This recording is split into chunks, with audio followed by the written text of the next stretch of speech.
All right, everybody. Sorry I had to do that. I had to mute you on your side. We definitely get some really bad feedback. All right, so let's get started. So your actions are all that matters. I've talked about what things you need to start doing, continue, and strengthen, and stop doing. If you have a question for me, you're going to have to use the chat box up in the top-hand corner.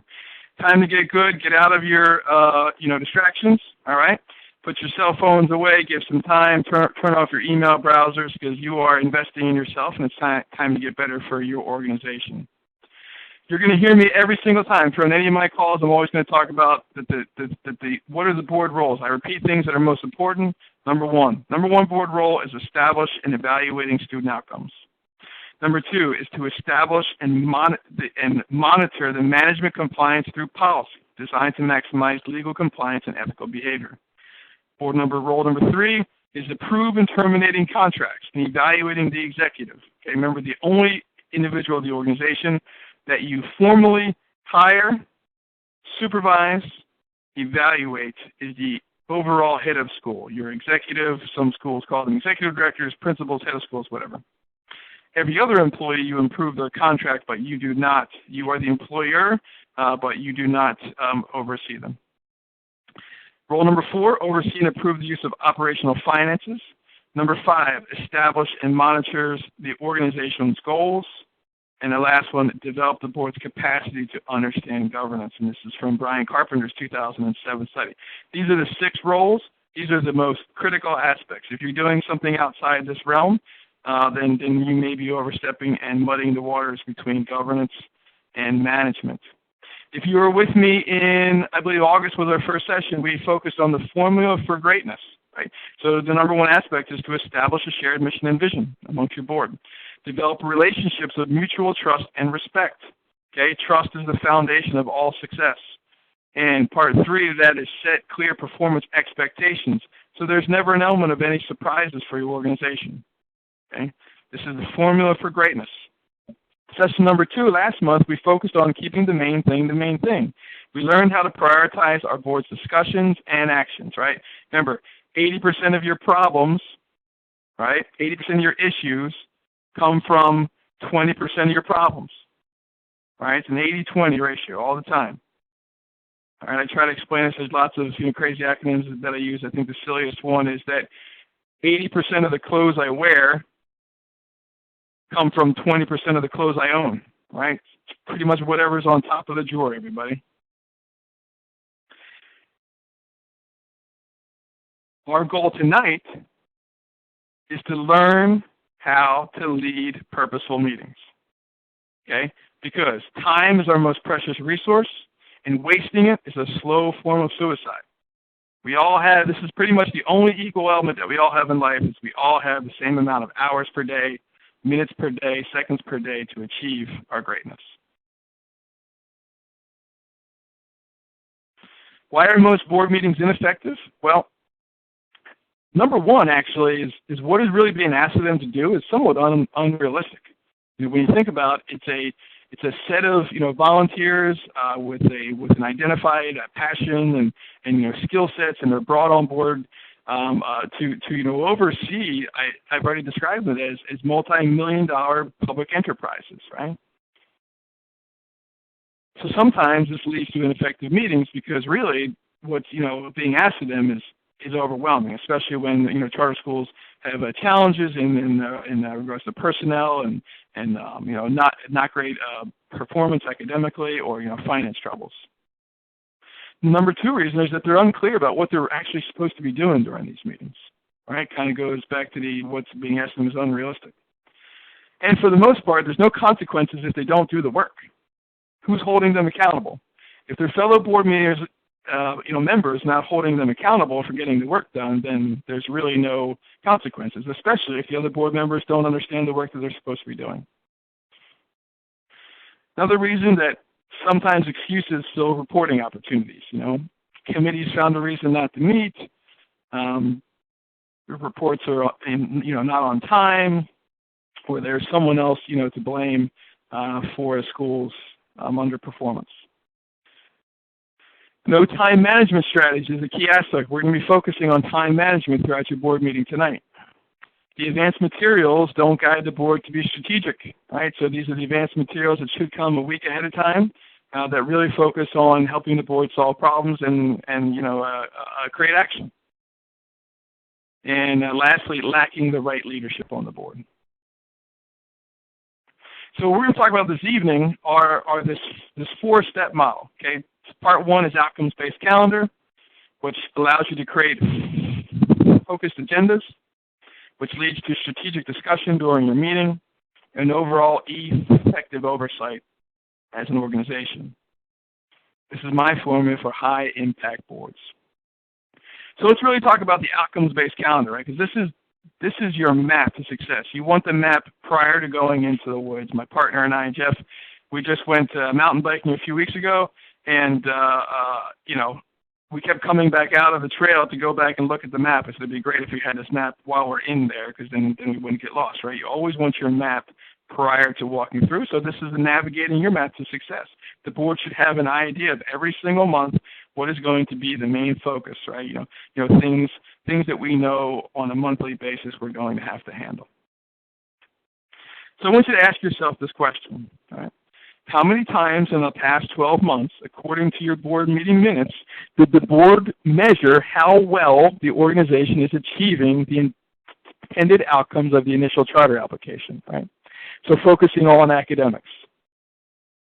How many times in the past 12 months, if we were to read your board meeting minutes, could we tell that the board was measuring whether or not the school is reaching its academic goals?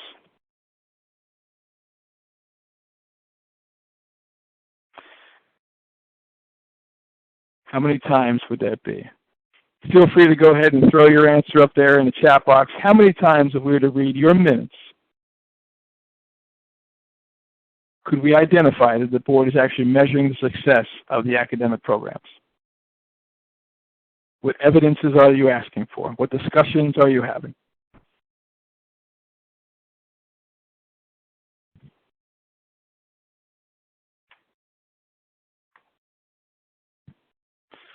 So the key element of having an outcomes-based calendar is that it allows the board to be responsive versus reactionary. It allows you to make sure that your meetings are mission concentrated. Your meetings are results oriented, right? And they're purposeful. Okay, because that's all really that matters. Number one, are we staying true to our mission? Two, are we staying ahead of problems? Are we focused on results? And when we come here, do we have a purpose? Do we know our purpose? And are we leaving knowing that we made great decisions, or the best decisions that we could based upon the information we had?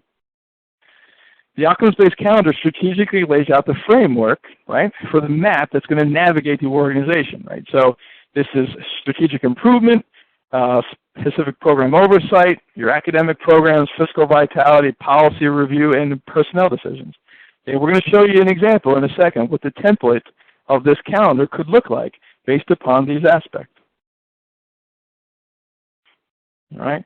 Definitely on the calendar, three things that the board should be evaluating every single year is, number one, your progress towards the charter renewal.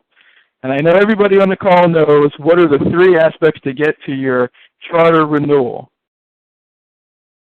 Right? Number one is your academics are comparable to the district in which your charter is located.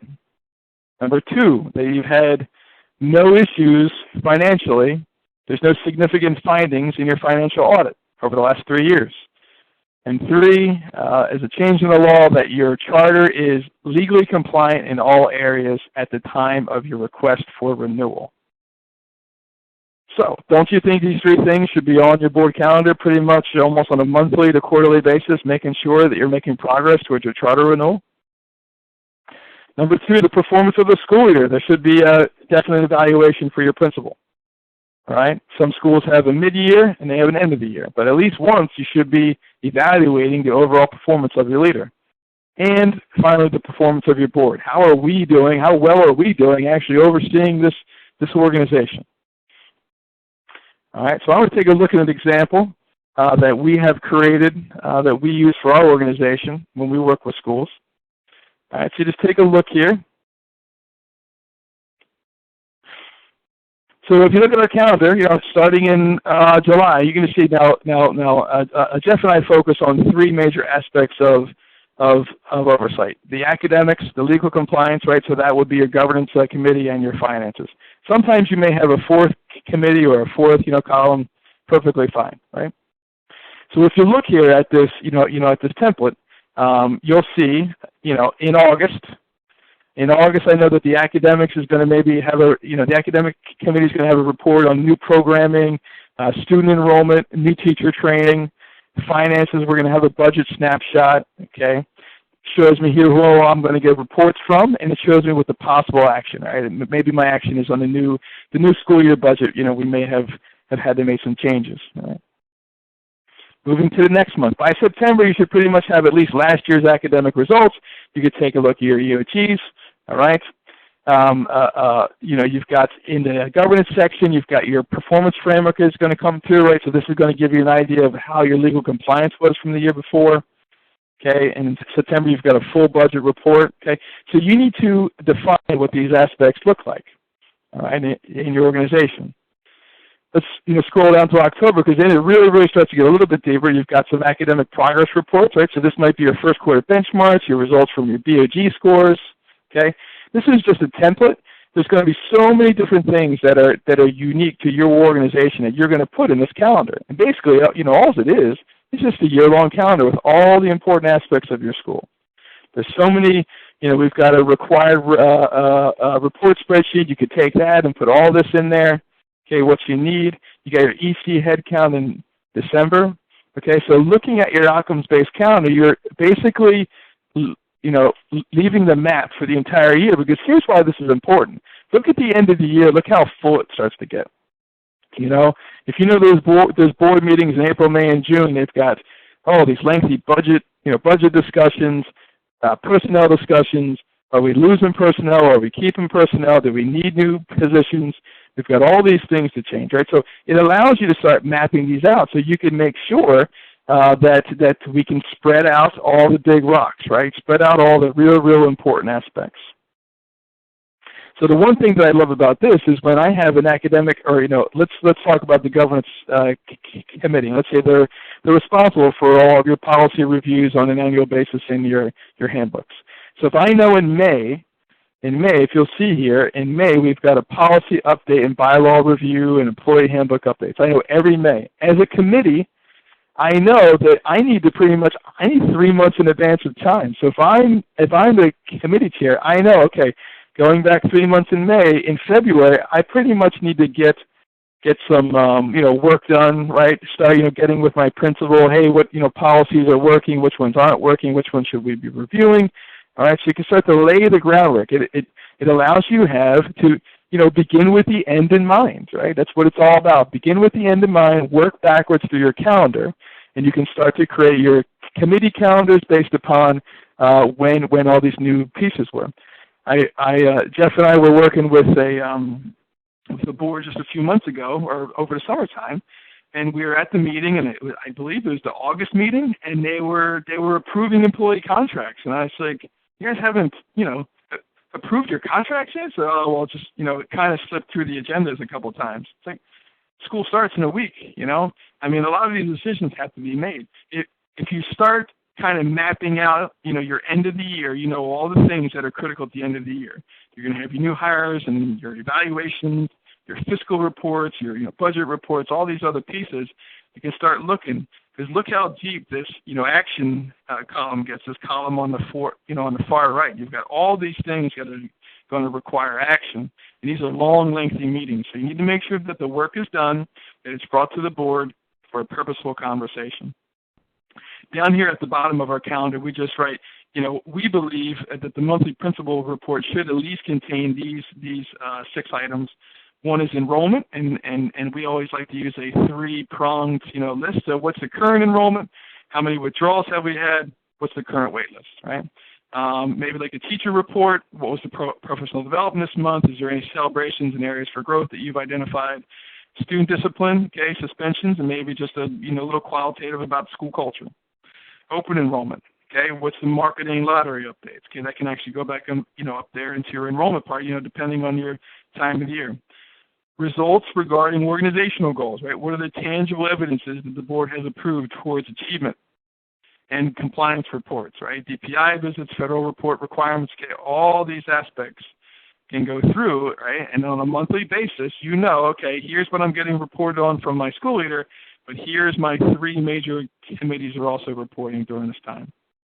Off of our website, there's actually, I did just a short 15-minute video of actually filling out some of this calendar and some of the thought processes that went through it. And you can find it on our website in our archive teaching.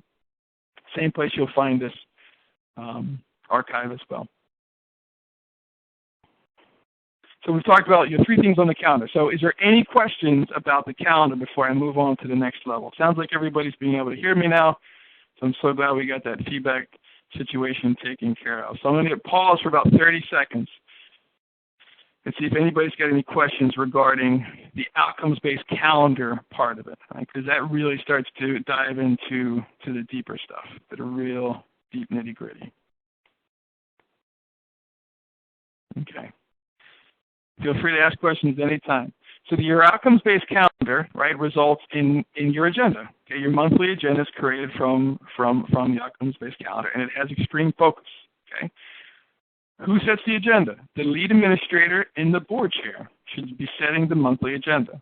And when is the agenda set? It should be set the day after the previous board meeting. If you've got your strategic calendar in place, you pretty much can spend the last 5 minutes of your board meeting looking at the calendar and say, hey, what's on the agenda for next month? What are some of our big rocks that we know that are coming on? Oh, okay, let's see, next month is November. Well, we know we've got the results from a quarterly assessment, okay, from the academic committee. We're going to have our first report from the governance committee looking at the policy review based upon our framework results, our performance framework results, whatever it is. Okay, so we know. 2 to 3 weeks prior to the board meeting, there should be a draft sent to the entire board for any additional comments. 2 weeks prior, the agenda should be finalized. Okay, finalized, completely ready to go. 1 week prior, committee reports are finalized and sent to the board. And the board prepares for the meeting by reading all advanced material. Right? So you got 1 full week to prepare, so you're going to have all the information. We're going to talk about that in a second. Why should your agenda be so focused? Okay, it's the Pareto principle. We talked about this last month. Okay, small percentage of inputs generates or produces the large percentage of outcomes. So if you focus your energy on the key issues, you're going to have better, stronger outcomes.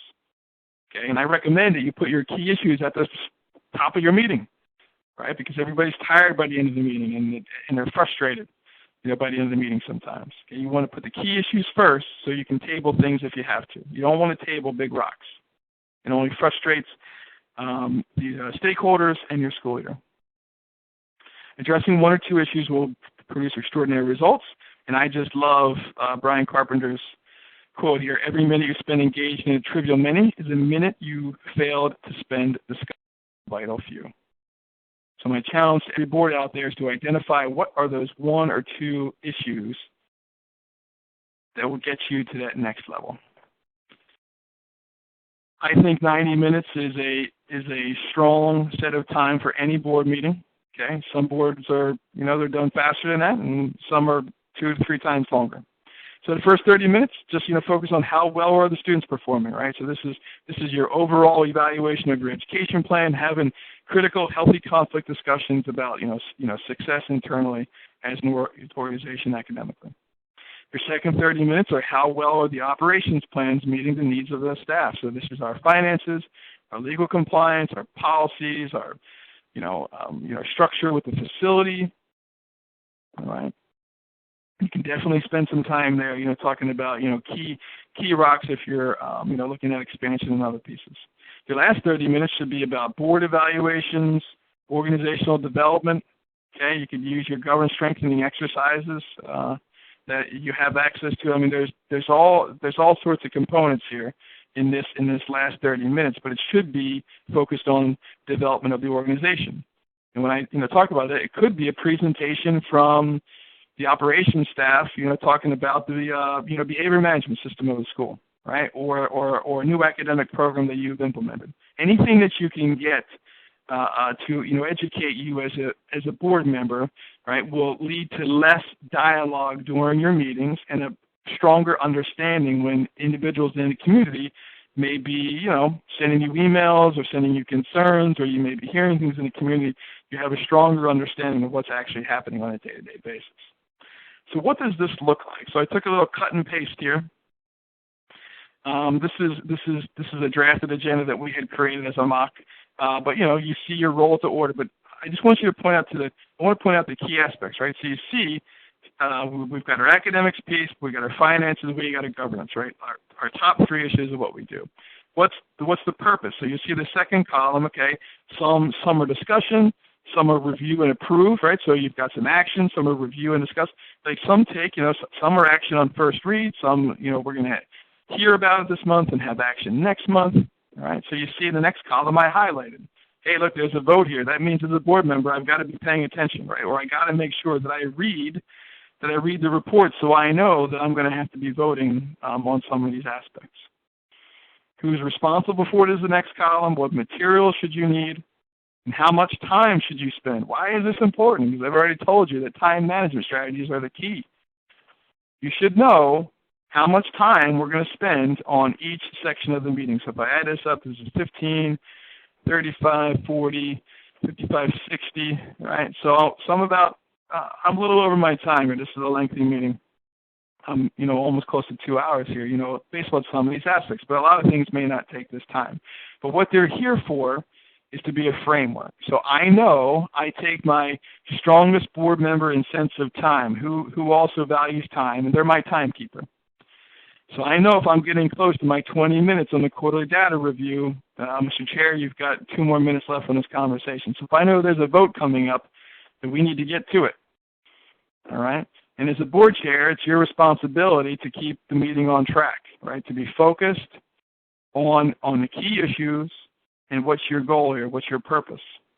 So if you've got that board member that likes to bring up things over and over and over again, you say, you know what, Tom, I've heard you mention that 3 times. Are you prepared to make a motion? And if they're not prepared to make a motion, then you make a motion. Say, well, I make a motion that we table this conversation because we obviously don't have the information that we need for action. Critical aspect. Any questions on having a focused agenda?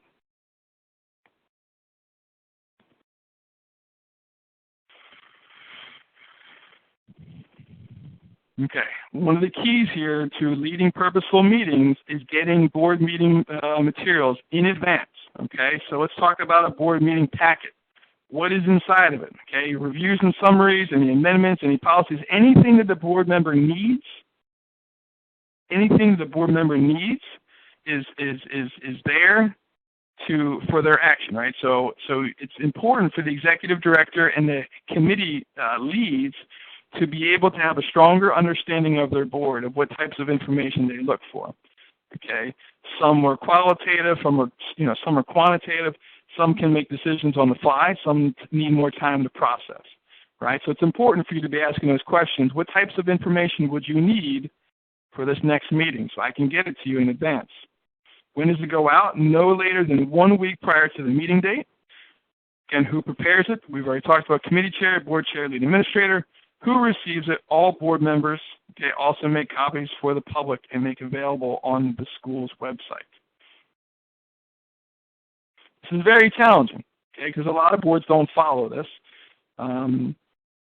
You're not always going to have all the information a week ahead of time, but if you make it a goal, I guarantee you'll get better and better at it on a monthly basis.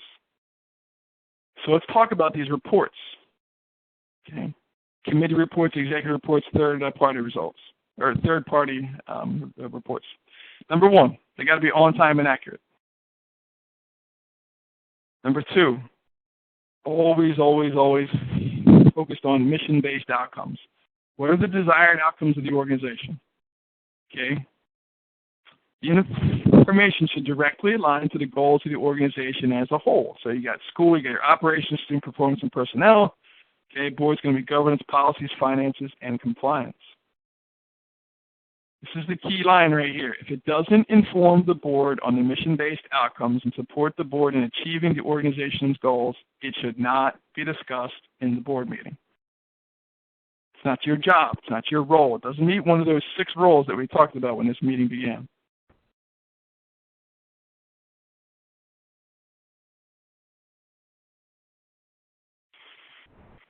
So let's talk about what some of these reports on a deeper level may look like. So let's talk about finances. Okay, so 4 essential financial reports. Depending on the age of your organization and the vitality of your finances, you could either do this monthly or quarterly. Most boards do this monthly, or do maybe like an overall just regular expense versus revenue versus expense report, right? Or budgets versus the actuals report. But it's really important as financial teams learn that there's a deeper dive. Okay, so these 4 are the balance sheet. Okay, so this demonstrates the current net worth of the organization, your assets, liabilities, and equity. Cash flow statement demonstrates all transactions for a period, what comes in and what goes out. Your income and expense statement. This makes a miniature budget for the particular period. And in the budget versus the actual report. So this demonstrates whether the school is meeting its goals, making a profit. So the number 4 there, the budget versus the actual report, is probably the most common that you'll see. So your finance committee can be responsible for doing a deeper dive into all of this on a monthly basis, okay? Because I don't have any money, and I check my bank account every single day. So there should be somebody overseeing all this money. Okay, somebody who's got a strong background in finances who understands this type of reporting. And it should not be exclusive. Any board member says, oh, I can't budget, or I don't understand this. Okay, everybody needs to understand because you're fiscally responsible stewards, okay, of public tax dollars. So here's 4, just an example, and every third party I've ever talked to will do these 4 reports for you. So let's talk about potential academic reports. So it's hard to have any academic reporting each month that's going to show a lot of significant change. So you may want to make your deeper academic reports quarterly. So if you use a tool like MAP, you can show growth and proficiency. You can start looking at your grade levels and subgroups. All right. Any progress towards new initiatives and programs, especially if the board approved $30,000 for a new curriculum. You definitely want to have that there's some sort of oversight, there's some sort of program evaluation and oversight. Okay. All reports should be results-based and align with the strategic goals of the organization. I'm going to pause if there's any questions here. All right. Everybody looks to be good and on pace. All right. So now, once I've got the reports in hand and it's board meeting time, it's time to present. Okay, this is not 6th grade. We do not do book reports where we read the report word for word. Whoever turns in the report should maybe spend 3 to 5 minutes tops just hitting the high parts of the waves. Stay on time. Board members need to be prepared and asking questions. Don't put your head in the sand. If you've got a question, I guarantee other board members have the same question. It's your job. It's your job. When that charter school is failing, you can't say, well, it wasn't on me. It's on you. It's on everybody. You're responsible. So here's what this may look like. Here's what this dashboard may look like. So here's some governance committee goals, right? Everybody understands dashboards. Everybody understands green, yellow, and red. So if my goal by the end of the year was to expand by 4 members with the identified prioritized skill sets.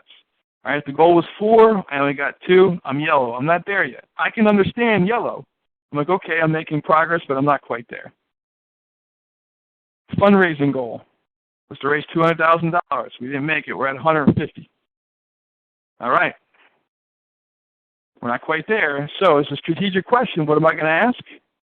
I'm going to ask questions like, well, how does that $50,000 impact our budget? What are we going to do differently to make sure next year we get to $200,000? Was the $200,000 too much of a lofty goal? What was it? You've got to ask questions to get to the next level. Okay, you can see our green. All right, our green, we made our staff development goals, and we made our 10% fund balance. Real easy way for reporting. Real simple way. Okay, here's some lead administrator goals. Right, student enrollment. So the student enrollment goal was to be at 400 at the 9th month of the year. All right, green, we're still there. We also wanted a wait list of 400 by June 1st, 2015. But we didn't quite make it. We're at 320. All right, what are some potential questions here that you may ask? Feel free to throw a question into the chat box.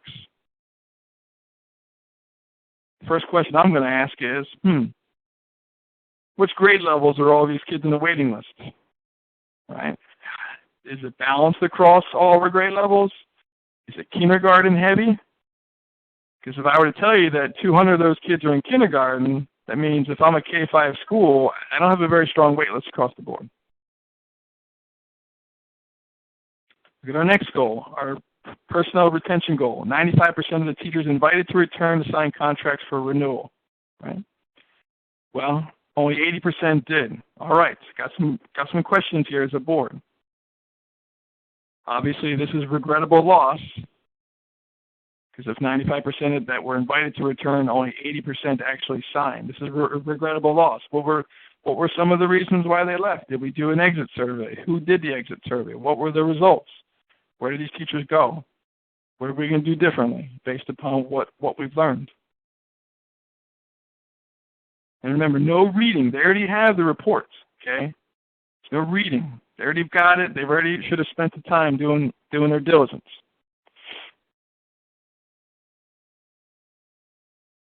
So this is what effective oversight is all about. It's about asking strategic questions. Here's a couple of my favorites. Let me look at the second one. Look at this performance report. Where are we in reaching our school's academic goals? What programs are working for us? Which need further evaluation?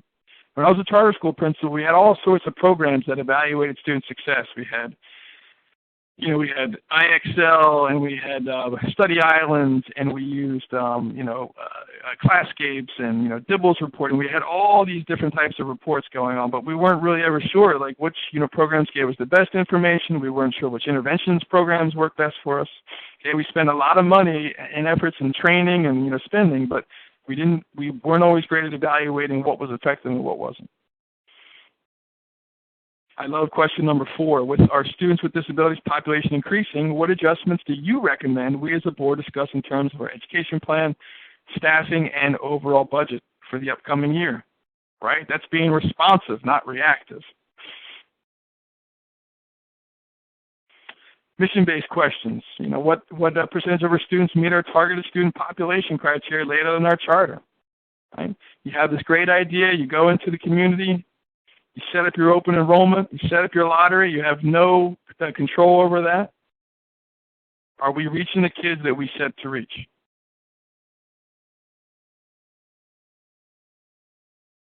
Another one, this is my favorite. What percentage of our families chose our school based upon our marine science partnerships and program? This is a legitimate question. There was a charter school that always was claiming to have these great partnerships with this marine science program. So when I had a chance to ask some parents about it, hey, how many of you are here for this program?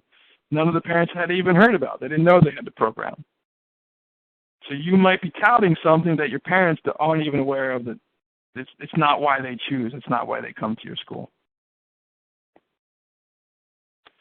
So any questions or comments on those 3 aspects of getting to those leading purposeful meetings? Okay, there was a lot of information in a short time, but it's definitely doable because you've all planned, right? Most of us, I won't say most of us, probably all of us, we spend more time planning our vacations than we do our lives, right, and our jobs and all these other aspects.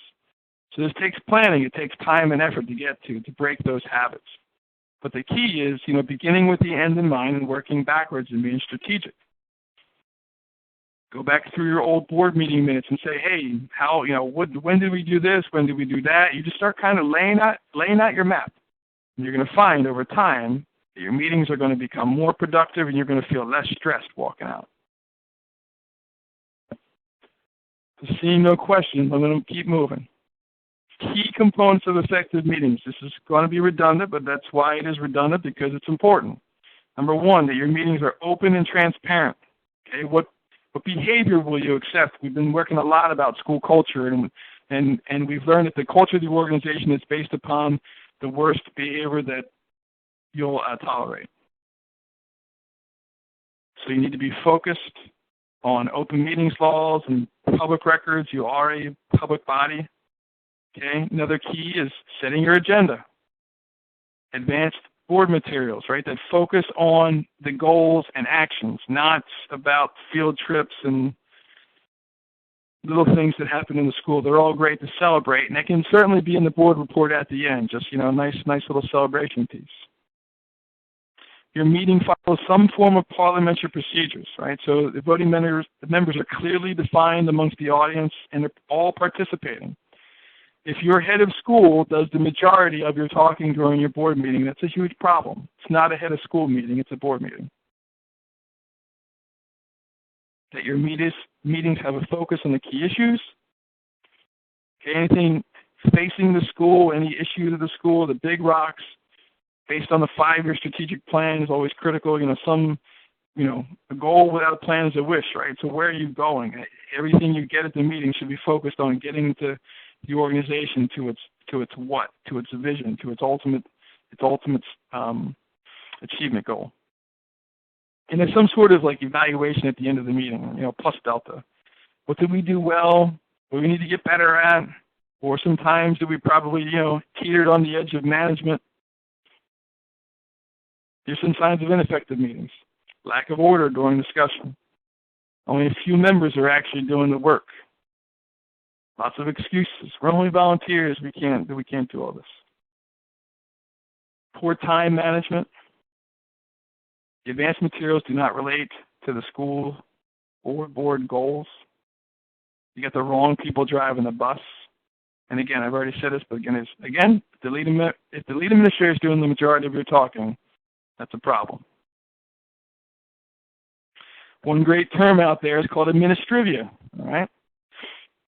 So these are topics that you'll find in a lot of board meetings that don't belong in board meetings, because remember, boards focus on how well, not how will, right? So uniform colors, font used in handbooks, style of clothes that kids should wear, how much toilet paper was purchased, classroom wall colors, the style of chairs, overflow parking, whatever it is, it doesn't belong, right? It doesn't take the organization to its ultimate goal. The only thing on this list that you could even maybe argue with me is uniform colors, because branding is part of the overall organization, and that's about it. But really, it should be delegated. Because if you're talking about uniform colors, you as an organization are probably very young, and you should be focusing on other things, not necessarily the colors of the kids' uniforms.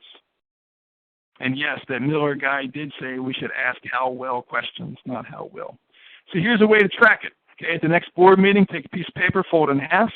On one side, write the minutes spent on student achievement, your finances and policies, right? The big three: academics, finances, and legal policy, legal compliance. And on the other side, write your minutes spent on everything else, and track them. Track all the way down, all the way through your 90-minute meeting, all right? What was going on, and at the end of the meeting, count. Well, we spent 17 minutes on the key three and 73 minutes on everything else. That's a problem, right? But you're identifying. The only way you can be aware of something is to be aware of something, and you're aware that you're spending too much time on everything else. You're not focusing on the key rocks. Another big aspect of leading purposeful meetings is understanding open meetings laws. And I wanted to spend some time, but Lisa Gordon-Stella, who does our legal policy series, if you have not gotten on her archives or on her live call, she does those Tuesdays, every Tuesday, or the third Tuesday of every month, at 11, but you can get them in the archives. She's going to do a whole session on open meetings law, but I wanted to make sure that I was, touching base, because it's such a critical aspect. And because most charter school boards are really, really fuzzy on the interpretation. I sit on the charter school board, and we just had this the other day. We were just kind of fuzzy on some aspects of what we're supposed to be doing here. So the most important thing is to understand that the intent of the law, but not be paralyzed from doing good work because of it. Okay, and remember that your board's composition is constantly changing, so you're going to need constant training on open meetings law. Everybody needs to have an understanding of what it is and what it means. Okay, your public bodies.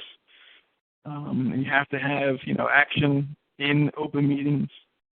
As bad as it feels to let go a teacher or a principal or make those tough decisions in public, you have to. So just a few keys to remember: that the spirit of the law is that the public sees the board doing its work in the public, all right? But never let it stop you from having open, honest, and difficult conversations. Healthy conflict is the key to any organization. Okay, when you look at the five dysfunctions of a team, Patrick Lencioni, remember we've already talked about the base of any strong team is trust, right?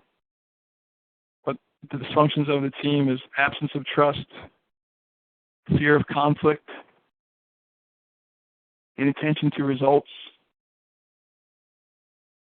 lack of accountability, lack of commitment.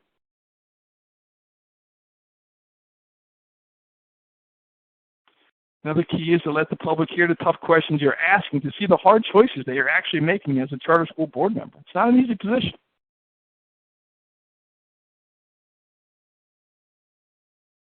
And honestly, the better that everybody understands what it takes to deliver high-level public education, the better off everybody's going to be. So it's definitely a great way to get your public involved in your organization and your stakeholders, is to invite them to your meetings. Okay? Invite them to those meetings. You want to hear their input.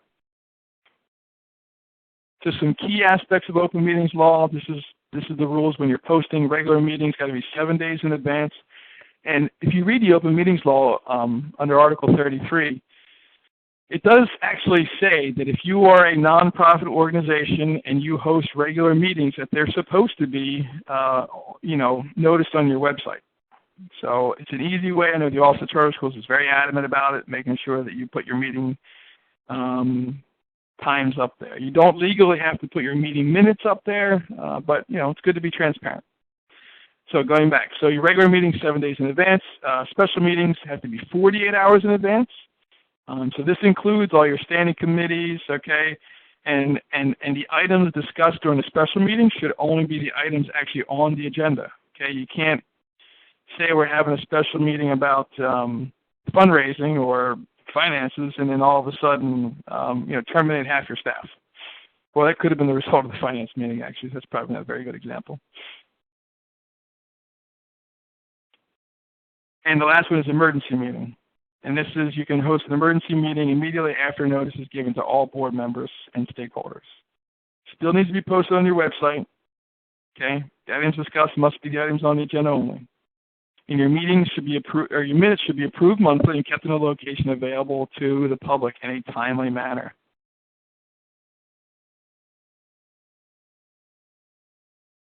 Here's just a big key piece about open meetings law. Definitely want to be careful about electronic discussions. You'll see in open meetings law that action without meeting is against the law, and having a meeting through email basically is. And a prime example of it is an organization that I worked with. They had a huge meeting about uniforms, and it was the only meeting that the public attended for the entire year. And they had this long debate, and the vote came down 4-3 that they'll have uniforms. 2 days later, the principal emailed and said, hey, can kids wear blue pants? What do you think occurred? A giant discussion through email whether or not kids can wear blue pants at school. And a vote. Why is it a big deal? Because the parents that sat in the room and heard what was voted and saw what the uniform policy was may have gone out and, if I'm a brand new 7th grader at a school and khaki colored pants were the uniform that my mom heard, and my mom bought pairs, and I go to school and I'm the only 7th grader wearing blue pants, or a khaki brown, and everybody else is wearing blue or black or whatever else. There's going to be issues. So just be very, very careful of having any kind of reply to all type conversations. Okay. Quickly, I'm going to go through closed meeting. So anytime you go into closed meeting or executive session, there has to be a motion to go into closed session. We're going to talk about what those 9 legal reasons are. Anything that happens in closed session should remain in closed session. And the only people that should be in closed session are voting board members.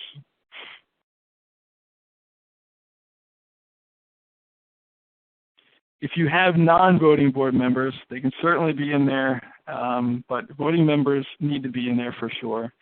And if you need to invite someone into your closed session to get information who's a non-voting member, an employee or either a non-voting member or just a non-member in general, you invite them in, you get their conversation, you ask them questions, you ask them to leave, then you have your discussion. They should not be part of the discussion. And I know that some boards, bring their administrative assistant to do their meeting minutes, and they bring them in a closed session. The less individuals you can have in that room who aren't part of the actual decision making, the better. So just be very, very careful who you invite back into closed session. Here's 9 legal reasons that you can go into closed session. Number 1 is privileged information. Okay, so this is about personnel or students or board member or principal. Discussing awards or scholarships, consulting with your attorney. Expansion, okay, so real estate business negotiation. This is a big one, especially for the younger schools. Definitely working with some schools that are having this constantly go in a closed meeting for expansion in real estate, and it's definitely muddy. You definitely make sure that you're doing it for the right reasons. Negotiating terms of employment contracts. Okay, you read the law specifically. It's about employment contracts. It's not third party contracts. Personnel matters. To investigate concerns of criminal matters.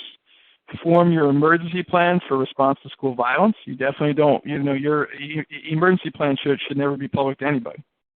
That's the whole point. All right, because if you give someone your emergency plan or they have access to them, then they'll know if they're coming in for, a school shooting or some sort of violence. They know exactly what the plan is and where everybody should be hiding. Last one, briefing from the law or safety in regards to terrorism, okay, response to terrorism. These are the 9 legal reasons you should go in the closed session. And I just recommend we create a cheat sheet for our board members. So basically, every motion is kind of laid out for them. It's nice and easy for them to read. You got to come out of closed session to vote, and the motion needs to be restated so the public understands exactly what the vote is for. So, for example, you can't come out of closed session after talking about terminating an employee and come out and say, I make the motion that we vote for what we talked about back there. Okay, you have to come out of closed session and be a clearly stated motion. I said, I make the motion to recommend the termination of Tom Miller's contract effective, immediately. You also must come out of closed session to adjourn your meeting. I've seen many board meeting minutes that seem to just go away. Boards they just vanish. They vanish in a closed session because there was never an ending. There was never what came out of the closed session. There was never any action afterwards. Okay, so make sure you come out of closed session before you adjourn. Any questions about open meetings law, closed meeting law? I tell you this to make sure you have a good legal counsel, someone who can consult you in regard to open meetings and closed meeting sessions. Lisa Gordon-Stella has been, reading up on this a lot. She was just on the phone with me, helping me through something last night, and she said that the UNC, government has a really strong handbook. It's expensive, but it's certainly going to be worth your time. But definitely make sure that whatever legal counsel you have for the board is understands your rights through open meetings law, because I won't be defending you in court. So you need to find someone who will, and make sure that you file their consult.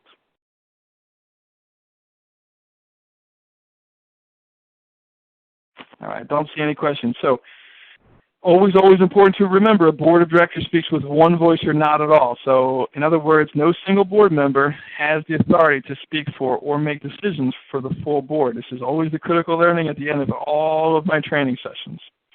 So here we go, your call to action. What are some things you're going to start doing? What are some things you're going to continue and strengthen? What are some things you're going to stop doing? So my 2 reflection questions for you are, what high-impact board characteristics does the board that you sit on have in place already? And which element of my teaching this evening is going to be a priority for you. I would love to get your feedback. I'm going to sit here. Someone give me some information in that chat box. Someone can unmute their line and definitely share with me, as long as we don't have heavy feedback. But I would definitely love to hear what parts of the teaching is going to be a priority for you, and maybe even what do you have in place.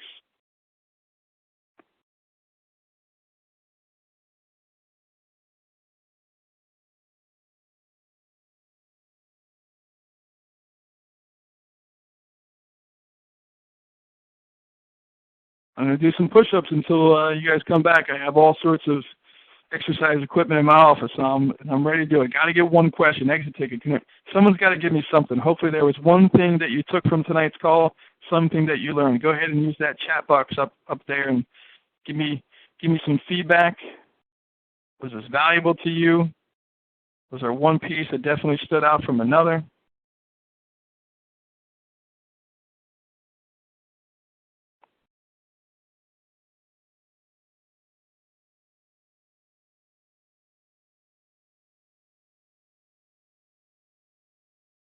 All right, so I've got one comment. Excellent. So, yeah, starting to look at the monthly minutes and going back and seeing what are the reports that are most common during certain times of the year. Absolutely, that's a great strategy. One we talked about. All right, there's a second one coming in. Yeah, perfect. So critical. Thinking about your agenda a month ahead of time, taking the last couple of minutes of your board meeting to really look at what's coming on deck. It's just a great way to also remind your committees, hey, academic committee, you've got a report coming up. Make sure it gets to us 7 days in advance. Another key aspect that I didn't really share was how items get on your agenda, right? So you should have a process for that of how items get added to your agenda, and then also who's responsible for collecting everything and getting it to the board. I work with some boards where like 2 or 3 people are responsible for sending information. That gets confusing. There's so many reports going around. So if you could designate one person to be on your board to collect everything and send it out to the entire board, that too would be another great strategy. Let's get one more. I'm waiting for one more here.